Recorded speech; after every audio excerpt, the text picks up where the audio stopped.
Everyone, कैसे हैं आप सभी। आशा करते हैं सब अच्छे होंगे और अपनी तैयारी बेहतर कर रहे होंगे। और जो भी मेरी क्लास में पहली बार आए हैं, मेरी क्लास को सब्सक्राइब कर लीजिएगा।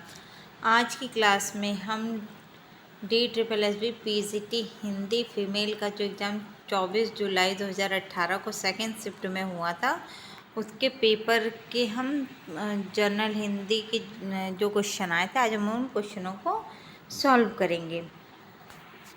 तो इसमें सबसे पहला प्रश्न देखते हैं।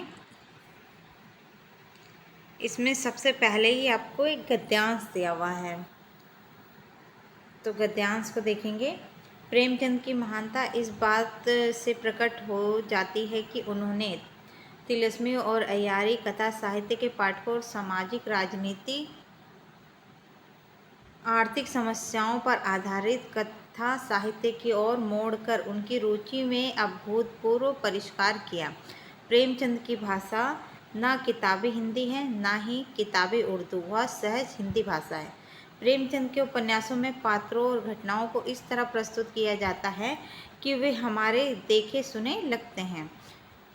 उनके उपन्यासों में स्वभाव और परिस्थिति की टकराहट से पात्रों का चरित्र विकास होता है, जो हिंदी कथा साहित्य में नई बात थी। प्रेमचंद के उपन्यासों के नाम इस प्रकार हैं: सेवा सदन 1918, प्रेमाश्रम 1922, रंगभूमि 1924, कायाकल्प 1926, निर्मला 1928, गबन 1931, कर्मभूमि 1932, गोदान 1936 और मंगलसूत्र इनका अपूर्ण उपन्यास है। अतीतोन्मुखता की प्रकृति साहित्य में भारतेंदु युग से ही प्रारंभ हो गई थी। अतीत प्रेम की काव्य और नाटक में अधिक दिखलाई पड़ा है, कथा साहित्य में अपेक्षाकृत कम। इस स्वभाव में बहुत बड़ी पूर्ति वृंदावन लाल वर्मा ने की। उन्होंने अपने उपन्यास बुंदेलखंड के इतिहास से संबंधित हैं, अतएव वे ऐतिहासिक भी थे और क्षेत्रीय आंचलिक भी। गणकुंठार वृंदावन लाल वर्मा की जो रचनाएं गणकुंठार, विराटा की पद्मिनी, झांसी की रानी, मृगनयनी उनके प्रसिद्ध उपन्यास हैं। अब क्वेश्चन देखते हैं। पहला क्वेश्चन है, प्रेमचंद की भाषा है, तो इसका राइट आंसर सही है सहज हिंदी। अगला है,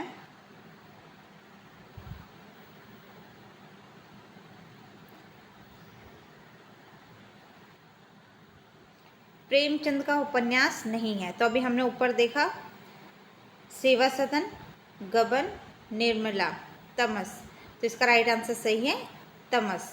तमस जो है ये रचना है भीष्म सहानी की। किसकी रचना है? भीष्म सहानी की रचना है। अगला क्वेश्चन देखेंगे,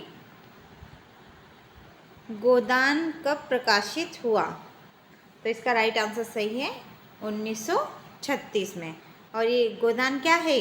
उपन्यास है, उपन्यास। इसकी बुद्धा भी कभी कभी पूछ लेते हैं, तो आपको विधा भी याद होनी चाहिए और सन भी याद होना चाहिए। अगला क्वेश्चन, वृंदावन लाल वर्मा के उपन्यास कहाँ से संबंधित हैं? तो इसका राइट आंसर सही है बुंदेलखंड। अगला क्वेश्चन है, कौन सा उपन्यास वृंदावन लाल वर्मा का नहीं है? तो इसका राइट आंसर सही है झूठा सच। यह वृंदावन लाल वर्मा की रचना नहीं है, यह रचना है यशपाल की। झूठा सच किसकी रचना है? यशपाल की रचना है। अगला क्वेश्चन,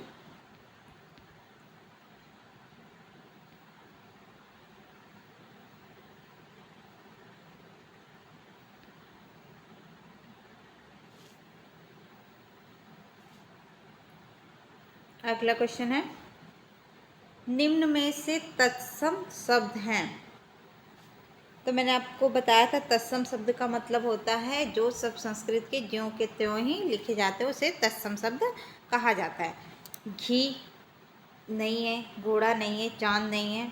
घी का घृत होता है, घोड़ा को हम अश्व कह सकते हैं, चांद को चंद्र। यहाँ पे घृणा शब्द है, तो इसलिए इसका राइट आंसर सही है घृणा। अगला है, निम्न में से तद्भव बताना। तद्भव का मतलब होता है जो शब्द संस्कृत के शब्द हिंदी में प्रयुक्त होते हैं उन्हें तद्भव कहा जाता है। तो यहाँ पे दुर्लभ नहीं होगा, धान्य नहीं होगा, धैर्य नहीं होगा, दूध।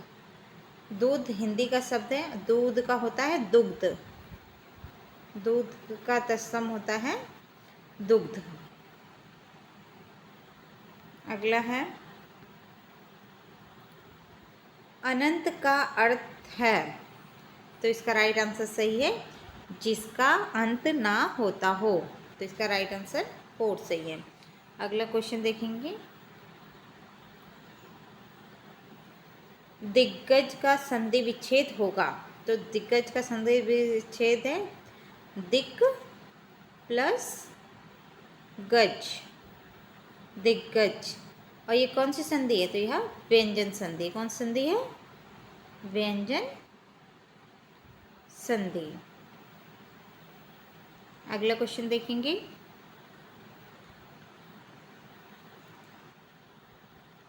यथासंभव में समास है, तो इसका राइट आंसर सही है अव्ययभाव समास। और इसको अव्ययभाव समास पहचानने की ट्रिक होती है जिसमें यथा, आ, परि, भर जैसे शब्द आते हैं, जैसे आजन, परिक्रमा, भरपेट, यथाशक्ति, यथासंभव। अगर किसी शब्द के पहले ये शब्द लगे हुए आ गए तो उस सभी अव्ययभाव समास हो जाते हैं। अगला है निम्न में कौन सा संज्ञा शब्द है? तो इसका राइट आंसर सही है हिमालय। अगला है निम्न में से कौन सा शब्द स्त्रीलिंग है? तो इसका राइट आंसर आशा सही है। आशा की जाती है, सुख भोगा जाता है, प्रश्न किया जाता है, मुख होता है, आशा की जाती है, तो इसलिए आशा ये इसका राइट आंसर है। अगला है लोकप्रिय कवि का सम्मान सभी करते हैं, कैसा वाक्य है? तो इसका राइट आंसर सही है सरल वाक्य। मिश्र वाक्य का मतलब होता है जिसमें एक वाक्य दूसरे वाक्य पर निर्भर होता है, और संयुक्त वाक्य जिसमें और, तथा आदि शब्द लगे हुए होते हैं, जो दो शब्दों, दो वाक्यों को जोड़ता है उसे संयुक्त वाक्य कहा जाता है। अगला है उसने खा लिया होगा वाक्य है। उसने खा लिया होगा तो यह संदेह वाचक वाक्य है। अब उसने खाया है कि नहीं खाया है ये कंफर्म नहीं है, तो इसमें संदेह है कि उसने खाना खा लिया है कि नहीं खाया है। अगला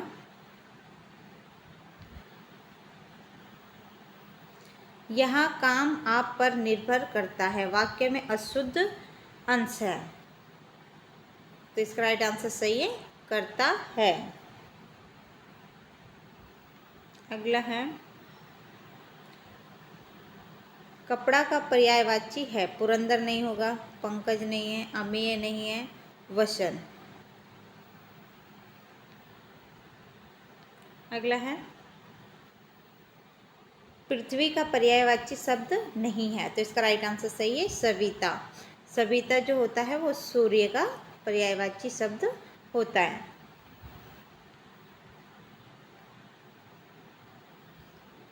पुष्प का पर्यायवाची शब्द है, तो इसका राइट आंसर सही है सुमन।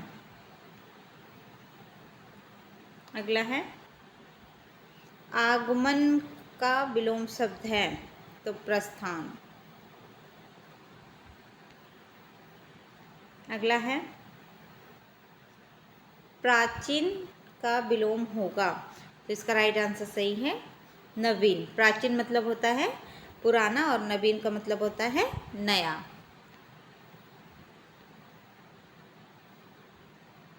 अगर आपको मेरी क्लास अच्छी लगी हो, मेरा पढ़ाया हुआ समझ में आता हो, तो आप मेरी क्लास को लाइक शेयर एंड सब्सक्राइब करें। Thank you.